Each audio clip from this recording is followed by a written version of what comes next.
پہلے جو حکمران تھے وہ تو اسلام کا نام لینا ہی چھوڑ دیا تھا.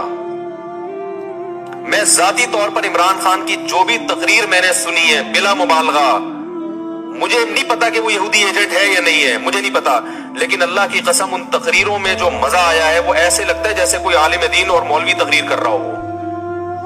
اس طرح کی تقریریں ہمارے سابق حکمران نہیں کر. ہاں اس تقریر میں اگر اس عمران خان کی کہیں زبان لڑکھڑائے گی اس کو لوگ پکڑ کے بیٹھ جاتے ہیں. بات آ رہی ہے سمجھ؟ حضرت مولانا طارق صاحب نے یہ کہا کہ عمران خان کی بیوی پورے شرعی پردے میں آئی ہے ماشاءاللہ، یہ پہلی دفعہ پاکستان میں ہوا ہے، تو اچھی بات ہے نا. اگر اسکرٹ پہن کے آتی سب انگلیاں اٹھاتے، دیکھو ہم تو کہہ رہے تھے نا یہودی ایجنٹ ہے.